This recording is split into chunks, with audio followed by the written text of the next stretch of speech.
তাহলে সম্প্রতি ক্রিসমাস উপলক্ষে মুক্তি পেয়েছে সূর্যার আপকামিং চলচ্চিত্রের টিজার, যা অবশ্য প্রায় 2 মিনিট 2 সেকেন্ড দৈর্ঘ্যের ছিল।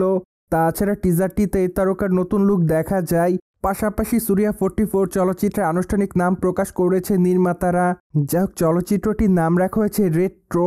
তাছাড়া চলচ্চিত্রটি মূলত গ্যাংস্টার ঘরানার হবে বলে জানা যায়, কেননা চলচ্চিত্রের টিজার দেখে এমনই আভাস পাওয়া যায়।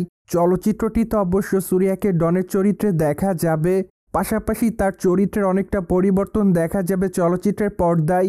সেই সাথে তার লুকেরও পরিবর্তন লক্ষ্য করা গিয়েছে।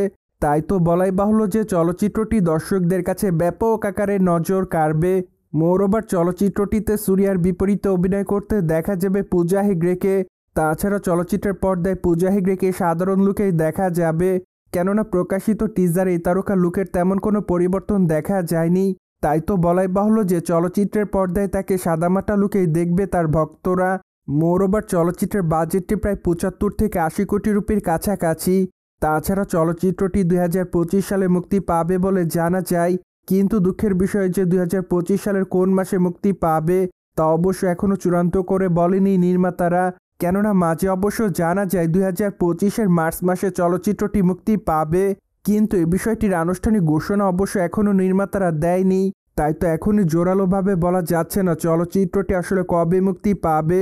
প্রসঙ্গত, দক্ষিণী চলচ্চিত্রের দর্শকপ্রিয় তারকাদের মধ্যে অন্যতম সূর্যা, কেননা সূর্যা তার কেরিয়ারে একাধিক চলচ্চিত্র উপহার দিয়েছে তিনি তার ভক্তদের। তাছাড়া চলচ্চিত্রের পর্দায় তার অভিনয় তার ভক্তদের কাছে প্রতিনিয়ত নজর কাড়ে।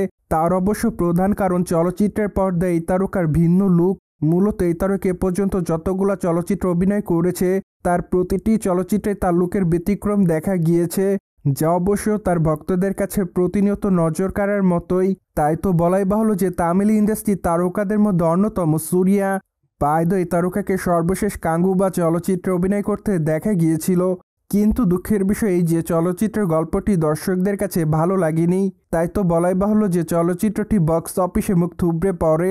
ঠিক তারপরে অবশ্য অনেকটা হতাশার মধ্যে দিন কাটতে থাকে নির্মাতাদের, কেননা নির্মাতারা চলচ্চিত্রটি মুক্তির আগে দাবি করেছিলেন তাদের নির্মিত কাঙ্গুবা চলচ্চিত্রটি বক্স অফিসে প্রায় 2000 কোটি ইনকাম করবে।